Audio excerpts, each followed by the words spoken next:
Sir, Kotdwar में जहां Bharatiya Janata party अपना कार्यालय खोलने जा रही थी, वह भूमि विवादित बताई जा रही है। क्या इसके पीछे कारण है? क्यों यहां पर भाजपा इस तरह काम कर रही है? कुछ साल पहले यहाँ पे ये जांच हुई थी कि कोटद्वार के कालाबड़ में खेत संख्या 95, 96 और 169 ये 1960 के आसपास कब्रिस्तान दर्ज थे, जो कि श्रेणी 6 की ज़मीन होती है। और उसके बाद के जो फसली वर्ष हुए उसमें अचानक 169 का तो बंटवारा दिखा दिया गया और 96 में श्रेणी 1 को दिखा दी गई है और उसमें कब्रिस्तान का कोई अता पता नहीं है। और 95 नंबर के बारे में वर्तमान जो लेखपाल हैं उनका ये कहना है कि ये वर्तमान खतौनी में दर्ज ही नहीं है, मतलब वो गायब है नंबर। तो इस तरीके से ये संदेहास्पद काम जो है तहसील में हुए। और ये किस तरीके से शमशान घाट की भूमि और कब्रिस्तान की भूमि, क्योंकि एक शमशान घाट है, 2 कब्रिस्तान है, तो शमशान घाट और कब्रिस्तान की भूमि का बंटवारा किस तरीके से हुआ ये कोई बताने को तैयार नहीं है।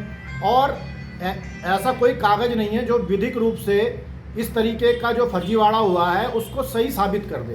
तो इस फर्जीवाड़े में जब ये हुआ था तब तो हुआ ही था। अभी के जो तत्कालीन अधिकारी हैं ये भी जांच को इस तरीके से घुमा रहे हैं कि ये फर्जीवाड़ा खुलने ना पाए, क्योंकि जितने लोग आज की डेट में इन खतौनियों में जो स्वामी हैं, जो इन भूमि पर बैठे हुए हैं, उनको नोटिस जारी किया जाना चाहिए था, वो नोटिस जारी नहीं किया गया।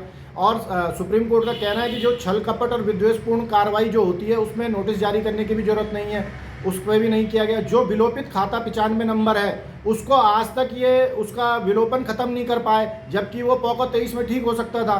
तो इस तरीके से जो हमारा तहसील प्रशासन है वो इस मामले को दबाकर जो इसमें भूस्वामी काबिज हैं उन्हीं को असली मालिक मान रहा है। जो भी काबिज हैं वो अपने दिखाएं कि उनके पास ये भूमि कहाँ से आई। जबकि उत्तर प्रदेश में ऐसे ही एक केस में एसडीएम जो बिजनौर हैं उन्होंने सारे कई गाँवों की जो भूमि है वो सरकार में निहित कर दी है।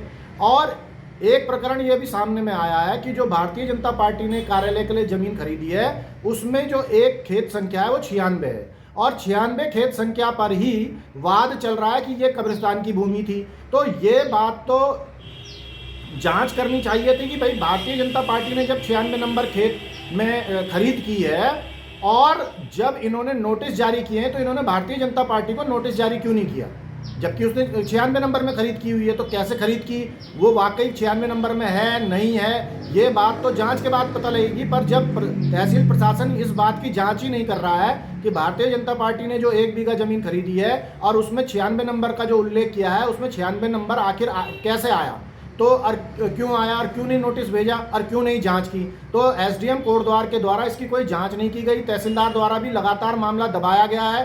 सूचना के अधिकार में पता लगा है कि पटवारी पे भी दबाव बना के जो है रिपोर्ट जो है सही नहीं बनवाई जा रही है, क्योंकि अगर सही बनवाई जाती तो जितने भी इसमें वर्तमान में खातेदार हैं उनको नोटिस प्रेषित किया जाता कम से कम कि अपना वो रखें। उसके बावजूद इन्होंने नहीं किया और 33-39 में प्रकरण जिस तरीके से चलाया गया है वो हरकत भी इनकी जो है संदेहास्पद है, क्योंकि ये पोको 23 में ठीक होना था मामला, छल कपट और के द्वारा ये मामला किया गया है। तो इस तरीके से ये बताया जा रहा है कि भारतीय जनता पार्टी का नाम लेके कुछ भू माफिया जो है इस जमीन को सही करना चाहते हैं, क्योंकि भारतीय जनता पार्टी का अगर नाम आएगा तो एसडीएम और तहसीलदार या डीएम भी क्या कर लेंगे उसमें।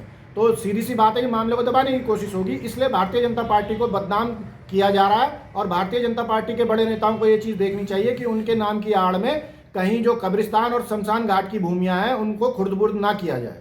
यहाँ काफ़ी लोगों का ये भी कहना है कि भारतीय जनता पार्टी के जो प्रदेश स्तरीय नेता यहाँ से हैं वो लोग तक इनमें शामिल है। क्या ऐसा संभव है?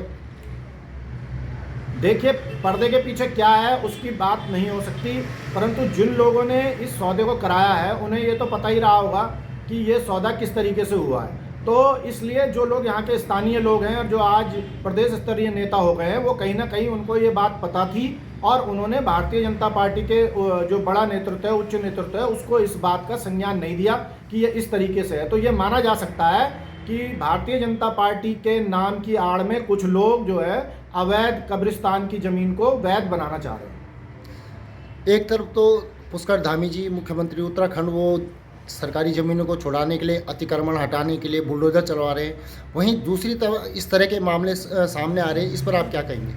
देखिए, पुष्कर सिंह धामी जी का स्पष्ट निर्देश है कि जो कब्रिस्तान की भूमि है, जो शमशान घाट की भूमि है, उनको खाली कराया जाए। उसमें किसी तरीके का दूसरा अतिक्रमण ना हो, जो क्योंकि ये सरकार की भूमियां हैं, श्रेणी 6-1 की भूमि है, इनका ना तो बंटवारा हो सकता, ना ये श्रेणी 1 क में आ सकती हैं। तो उनको अगर 1 क में दिखाया गया तो इसकी जांच तो अलग बात है, पर वहाँ जो निर्माण कार्य हो रहे हैं वो एसडीएम क्यों नहीं रोक रहे?